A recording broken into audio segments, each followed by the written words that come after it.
If you prove to someone who had a religion that their God wasn't real, they're not going to shake your hand and be like, hey, man, thank you for telling me the truth. They're going to fucking put a bomb on and blow you up, bro. One of the things that I did was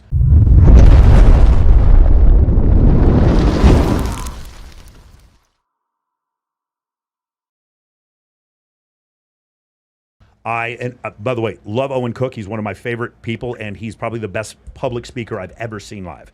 But Owen, a lot of the guys in the pickup community, I felt like a lot of the guys who were in that community felt like pickup failed them, and we built kind of a brand off of that. And the brand basically was, you guys are showing way too much intent. You don't have any female friends. You can't get in any cool parties. Your social media sucks. You're out of shape, and you don't know how to dress. And so I attacked that segment, and my clients got results very quickly. But like, just imagine if you've spent 18 years telling dudes that men and women can't be friends, and then you see my ad. You'd be like, what the fuck is this, dude? And you'd be so angry. You'd be like, this is bullshit. This can't be true. And then you see 1,500 clients, hundreds of testimonials. And then you start to say, wait a second, was my God not real? Have I been praying to a religion that wasn't real? So the hate I get, it's like if you prove to someone who had a religion that their God wasn't real, they're not going to shake your hand and be like, hey, man, thank you for telling me the truth. They're going to fucking put a bomb on and blow you up, bro. And so like there's people right now who have businesses, and my existence is so fucking inconvenient to them because they're still teaching 2005 pickup shit. And I'm like, hey, man, just to let you know, like, guys will come and do the pickup boot camps at like XS. I'll give you an example, XS or Omni or whatever. And they'll be like, yeah, man, we're all here talking to 9s and 10s. And I'm like, bitch, I'm on the stage. All the 9s and 10s are on the stage. And I don't mean some of them. All of them are on the stage. And you cannot get up here. So stop telling me that you're talking to 9s and 10s. Meanwhile, I have videos of me with hundreds and hundreds of 9s and 10s to prove the point that what I'm saying works and what you say doesn't work. Now, what I just did right there, it's very similar to when I use evolutionary psychology to describe like innate differences between men and women. Because what I do is very hard to argue with, they hate it even more because it's not just my opinion anymore. First they hate you, then they copy you. Yes. So you're going to be copied. You'll see Michael Sartain duplicates. So there's already 3 right now. And by the way, I don't mind these guys. Like, honestly, any guy who's teaching Social Circle, at least you're not teaching like high intent, blow me or blow me out pickup. I don't mind that you guys are doing this. The ones that I have a problem with are the ones that are like repeating the stuff I say and then trying to bag on me on their ads. Like, this is one guy, he was like literally copying me word for word, and then said, and you don't have to do things like throw charity events and like, that's clearly an shot at me, and you wouldn't even have a business if you didn't like probably bootleg my course from someone else. There's another big guy right now. I know his roommate had my course. He watched my entire course, and he's like literally copying words I'm saying verbatim. And I'm not mad because he isn't talking shit about me. I don't mind if you steal my shit. Just don't sit there and then just. Then I have another client literally built his entire brand based off me and then blocked me. And I was like, Jesus Christ, bro. Like, you don't have, like, you could have been our affiliate. We could make you so much money. He blocked me too. Yeah, you know what I'm talking about, right? And it's like, the problem is, I had Justin Waller say this to me. I hope he doesn't mind me saying this. I was like, Justin, you guys know who Justin Waller is, right? And like Andrew Tate's partner? Yes. So I was talking to Justin, and I go, he's going to start a course at some point. I was like, are you going to teach dating? He goes, well, I really don't think that guys want to learn dating from a Giga Chad. And I was like, that is the most insightful shit I have ever heard. Now, to be honest, if Justin Waller taught a dating course, I would buy it. Because Justin Waller is a fucking G.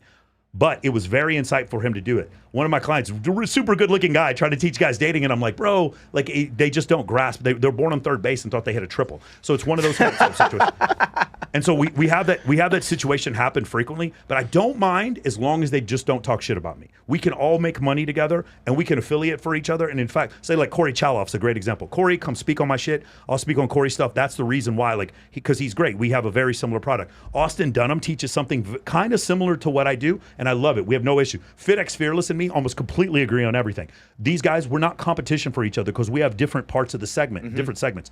I'd go a little bit more for prior military, doctors, lawyers, divorcees, guys like that. That's kind of more with a little bit of sprinkle of club promoter in there.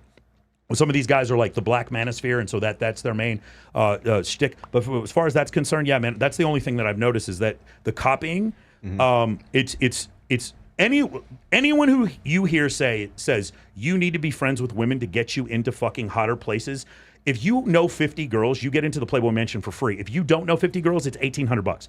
So it's like, and by the way, getting to Bulzarian's party, there is no when he was doing the Ignite parties. I don't know. You guys didn't know him back when he was doing the Ignite parties. No. But I wish. the Ignite parties, you can't buy your way into those. No. I would bring 90 girls to those parties. So what I'm saying is true. Anyone who says bring girls to things or be friends with women, they got it from me.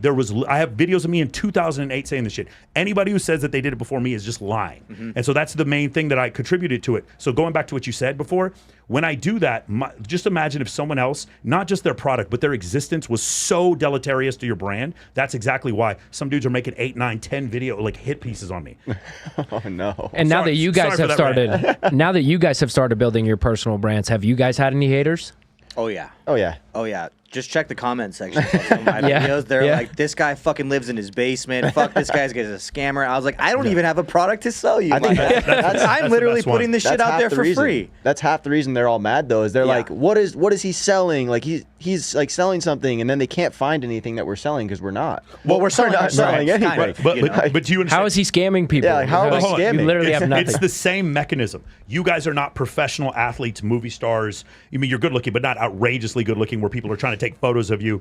You're normal dudes. They kept trying to go from one NFT scam to the next fucking binary option scam to the next scam, and they couldn't make any money. And you guys are. So your existence is incredibly inconvenient to their narrative. Yes. That's why you get hate. Does that make sense? For Yes. If your narrative is I am short and I am Indian, therefore I cannot get pretty girls, and then you look at the like 50 short Indian dudes in Men of Action who are dating hot girls, my existence now becomes incredibly inconvenient to the lies that you tell yourself and to the victim mentality that you have. That's warm blanket of victimhood that you can put around yourself. That victimhood does. We had Tristan said this the other day. Is like Raj destroys all of my objections. Do you remember him saying that? I have this one client lives in New York, lives in Manhattan.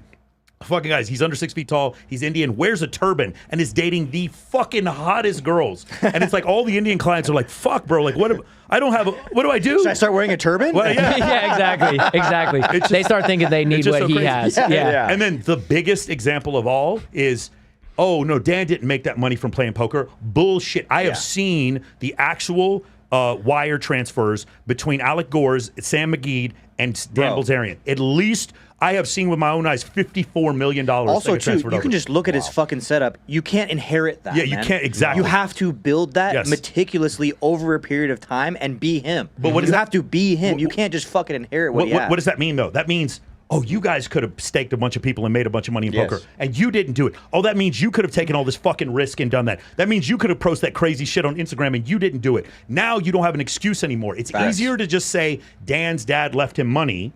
But we can never say whether he did or didn't. I don't believe that he did, but in his book it was like $1 million. Yeah, and he got it after he was already fucking rich. After he paid taxes. Because he had there was like 2013 he had a jet, and he didn't get the money until he was 35, something like that. The point is we can never prove whether or not any money was let back. What I do know is that he absolutely, unequivocally, without any doubt whatsoever, and fuck it, who's that poker player that he dunked on? He went on some guy's show and just proved it. He won $54 million in 1 year playing poker. That is absolutely unassailable. So if that's the case, then you could have done that. And you didn't do it.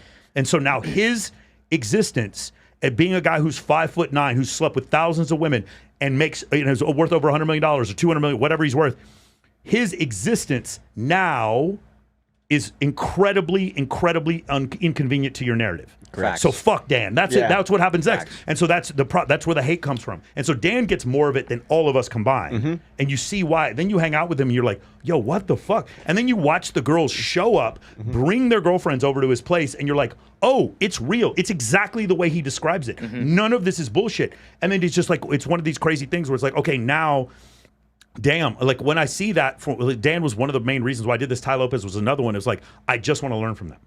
I only want to learn. When it comes to pre-selection, Dan is the first guy I want to learn to. When it comes to running ads, Ty Lopez is one of the first guys I want to run to. I'm probably going to follow you guys when it comes to affiliates, for sure. I want to learn from these guys. And so that's the thing. When you see someone, rule number 5 in MOA, when you see someone doing better than you, follow what they're doing. Don't talk shit about them. Understand. Neil Patel, you got who Neil Patel is? Yeah. Big SEO guy. Neil said, when someone is making more money than you, what it is that they're better at the game of money. They're better at the game of business. That's all it means.